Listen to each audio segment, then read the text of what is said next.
आप सभी का अभिनंदन है। भारतीय जनता पार्टी के मुख्यालय में एक महत्वपूर्ण विषय में मैं आज भारतीय जनता पार्टी के विषय को रख रहा हूं। आप सबने देखा होगा कि अमृतसर और जालंधर में 2 ब्लास्ट हुए पंजाब में, और उसके पश्चात पंजाब के माननीय मुख्यमंत्री भगवत मान जी ने बयान दिया कि ये भारतीय जनता पार्टी की खुराफात है, भारतीय जनता पार्टी इसमें शामिल है और भारतीय जनता पार्टी पंजाब में लड़ाई कराना चाहती है ताकि हम चुनावी फायदा ले सकें। आप सोचिए, पंजाब जैसे संवेदनशील स्थान पे, वो एक बॉर्डर स्टेट है और स्वाभाविक रूप से वहाँ चौकसी 24 घंटे रहती है। वहाँ का एक एक बयान मुख्यमंत्री का महत्वपूर्ण होता है। बिना जांच के, रिपोर्ट के जिस प्रकार राजनीतिक फायदे के लिए अरविंद केजरीवाल जी के कहने पर भगवंत मान जी ने ये बयान दिया, यह निंदनीय है। और आप कॉन्ट्रडिक्शन देखिए, पंजाब के ही director general of police Gaurav Yadav ji, उनका बयान मेरे हाथ में है और उस बयान में जो डिटेल्ड बयान है मैं उसका एक अंश पढ़ता हूं। I would like to inform you that there is an attempt by an ISI is creating a fake narrative and they're trying to show that Punjab is disturbed.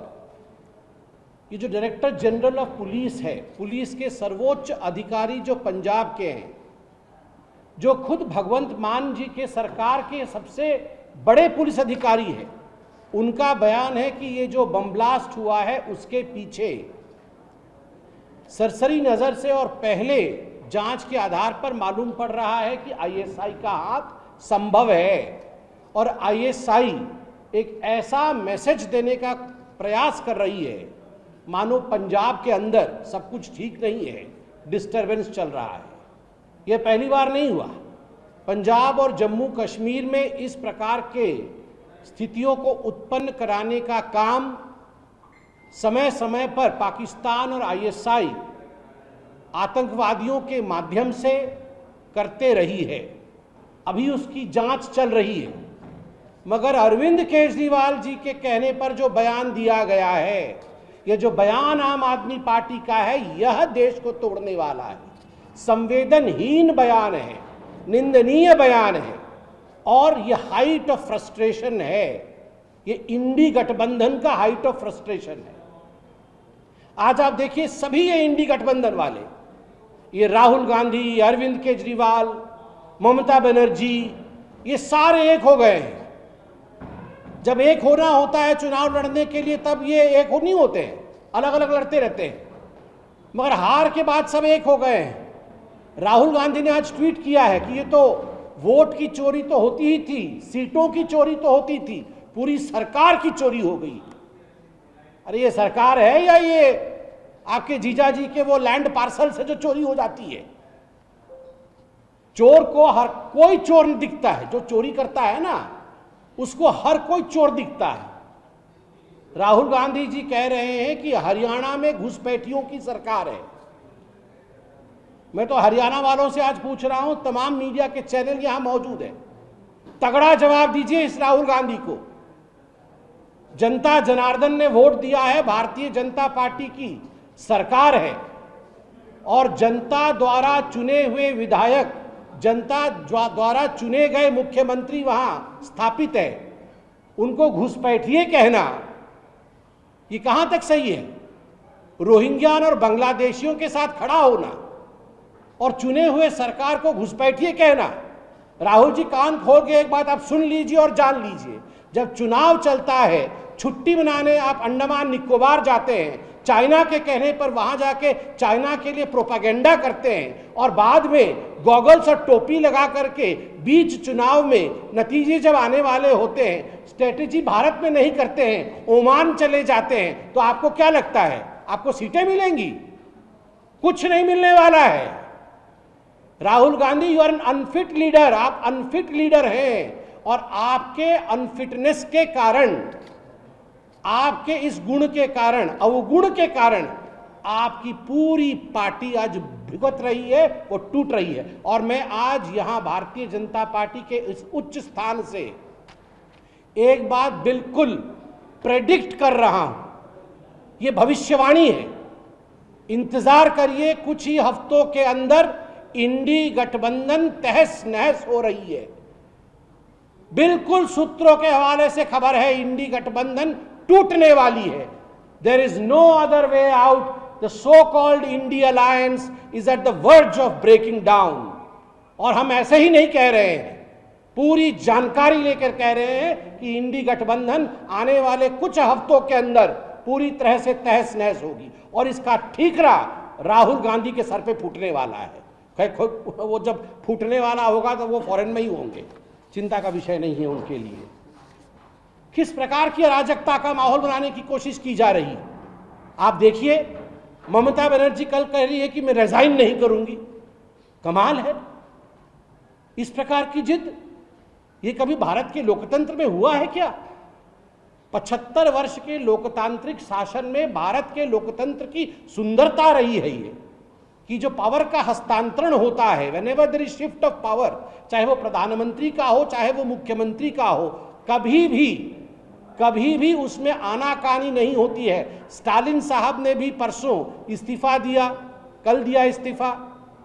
Pinarayi Vijayan साहब ने परसों इस्तीफा दे दिया था नतीजे आते आते। मगर ममता बनर्जी है कि कुर्सी मैं नहीं छोड़ूंगी, मैं उसी के साथ बैठी रहूंगी।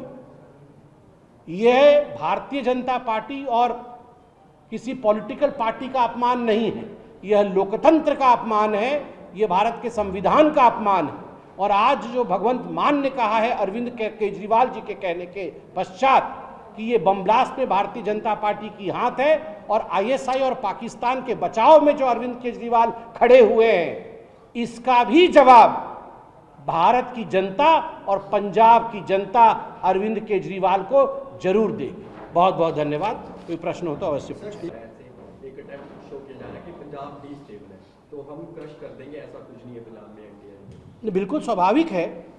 डीजीपी साहब ने एक संतुलित बयान दिया है, विषय को वहां जांच पड़ताल करने के बाद एक बयान दिया है जिसमें आईएसआई का नाम भी लिया गया है, डिवाइसेस के विषय में बताया गया है। और जब तक ऐसे संवेदनशील मामलों में और ऐसे बड़े प्रकरणों में पूरी जांच ना हो जाए, तब तक राजनीति का कीचड़ उछालना ये सरासर गलत होता है। और डीजीपी ने जो कहा, यह एक सर्वविदित सत्य है कि पंजाब के अंदर पाकिस्तान और आईएसआई की कोशिश रहती है कि किसी न किसी प्रकार से एक टर्मोइल खड़ा किया जाए। जम्मू कश्मीर में भी वो कोशिश पाकिस्तान की रहती है कि किसी न किसी प्रकार से वहाँ पीस को डिस्टर्ब किया जाए। मगर अगर घर के ही लोग भेदी होंगे जिस प्रकार से अरविंद केजरीवाल है, तो आप बताइए देश का असली दुश्मन कौन है? दुश्मन तो बाहर भी है, मगर कुछ दुश्मन देश के अंदर भी है, अरविंद केजरीवाल जी के रूप में, जो कहीं ना कहीं पाकिस्तान को प्रोटेक्शन दे रहे हैं। सर, पश्चिम बंगाल के अंदर ये बीजेपी के लोग कर रहे हैं, क्या इसीलिए परिवर्तन बीजेपी चाह रहे हैं? देखिए, आप सभी ने पश्चिम बंगाल के इस बार के ऐतिहासिक इलेक्शन को देखा है। स्वयं प्रधानमंत्री जी ने परसों जब संबोधित किया हमारे कार्यकर्ताओं को, तो उन्होंने एक बहुत बड़ी बात कही। ये पहला एक ऐसा चुनाव था जिस चुनाव में जान माल की हानि नहीं हुई, कोई भी निर्दोष नहीं मारा गया, किसी के घर को आग में नहीं फूंक दिया गया। 93-94% वोटिंग हुई। स्वयं प्रधानमंत्री जी ने अपील किया कि पीछे जो भी हुआ हो, मगर सभी कार्यकर्ताओं को मिलकर के बदला नहीं मगर विकास के राह पे चलना है। भारतीय जनता पार्टी न केवल इसका सम्मान करती है, भारतीय जनता पार्टी उसी शांति के राह पे चलती है। हम कभी भी किसी के खिलाफ भी, इतने राज्य में हमारी सरकार है, कभी भी हमने हिंसा का सहायता नहीं लिया है, ना हम हिंसा के साथ आगे बढ़ेंगे। टीएमसी के कार्यकर्ता, ये हम रिपोर्ट देख रहे हैं, कई मीडिया चैनल में ये रिपोर्ट भी आई है, कई अखबारों में भी ये छपा है कि टीएमसी के कार्यकर्ता कहीं भारतीय जनता पार्टी का पटका डाल के, झंडा उठा करके वहां पर आगजनी करने की कोशिश कर रहे हैं, माहौल बिगाड़ने की कोशिश कर रहे हैं। ये फ्रस्ट्रेशन के कारण किया जा रहा है। कि जो टीएमसी है ये किसी भी हद तक जा सकती है। याद करिए, जो अभिषेक बनर्जी गृह मंत्री जी के लिए इस प्रकार के अपशब्द का प्रयोग कर सकते हैं कि आप आइए तो सही, देखिए फिर हम आपका क्या हाल करते हैं, ये क्या चुप बैठेंगे? ये इस प्रकार बदमाशी करने की कोशिश कर रहे हैं। मगर आप बिल्कुल आश्वस्त रहिए, गृह मंत्री जी ने कहा है, चुनाव से पहले भी कहा था कि किसी भी कीमत पे हम हिंसा नहीं होने देंगे।